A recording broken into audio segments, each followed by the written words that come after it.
Hey yo, what's up everyone? It's your boy CrispPurpose back at it again with another Gems of War PvP team video for you guys. Now in this one, I have a very broken team strategy for you guys for using in Central Spire in PvP. I think that a lot of players are going to be able to use this and make great use of this strategy.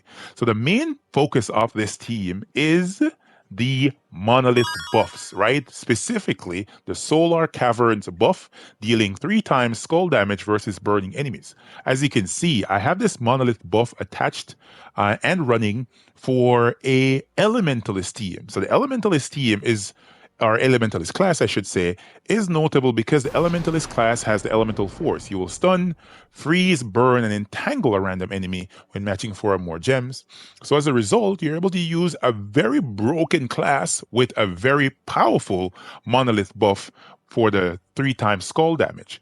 The Wand of Stars is attached as well for the main mana generator here. Then Zul'Gott is going to be on this team. Reason why we're using Zul'Gott? We're putting skulls on the board with him with his Annihilation spell. He's going to create 12 skulls, kill an enemy, then burn and freeze all remaining enemies. Separate and apart from that, the Elementalist hero class is entangling enemies. So basically the focus of this team is to immobilize the enemy troops while giving your troops as much mana as possible, getting them spell ready so as to kill out the enemy team.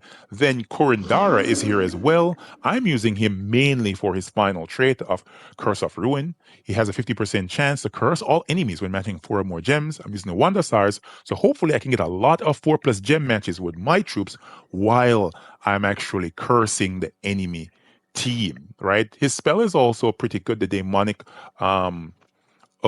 Oblivion, right? I think that's how it's pronounced. He deals damage to an enemy boosted by Doom Skulls. Then he will convert yellow gems to Doom Skulls and then conjure a Doomstorm. Leprechaun's at the back of the team as well for a fast start. So this team is very, very powerful. And I want to make mention as well of that monolith buff once again, because I think that player's not paying attention to these monolith buffs. So the ones, they are actually 3 of these that I'm going to be focusing on for this series. This is the first part of the series, but let's go over here to the buffs. Let's take a look. So the one that I'm using right now is the Solar Caverns buff. There is also other buffs that I think that players can make use of in other teams, but I'm going to showcase the teams later on. I'm only going to be speaking out of buffs right now. So the Doomed Shrine buff, right?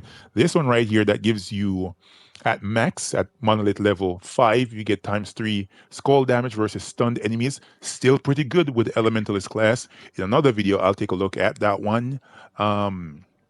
There is another, I think another 2 down here.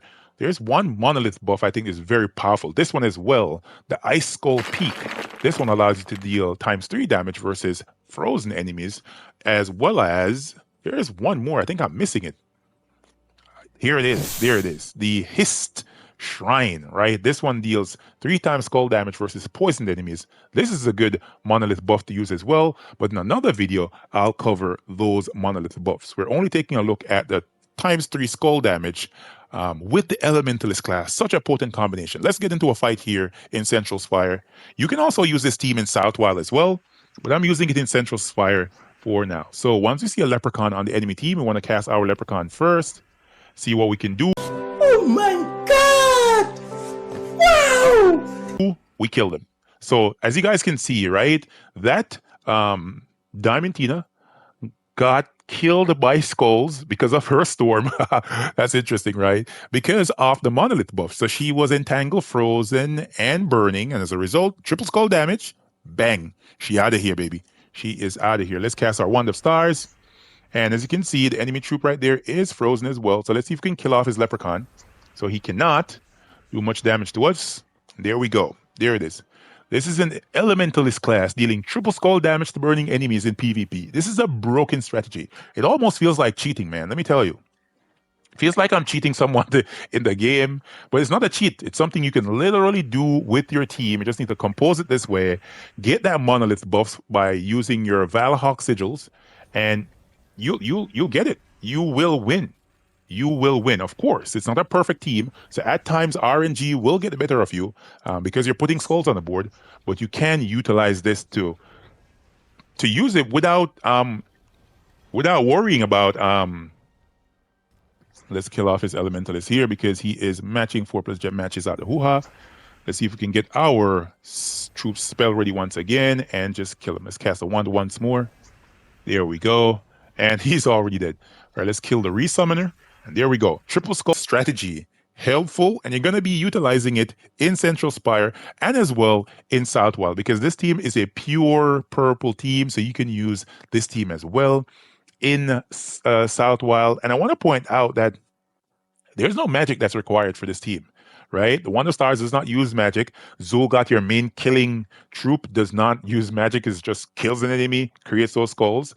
Enrage Kurundara. I prefer using Kurundara because you have a better chance of getting a curse against all the enemy troops.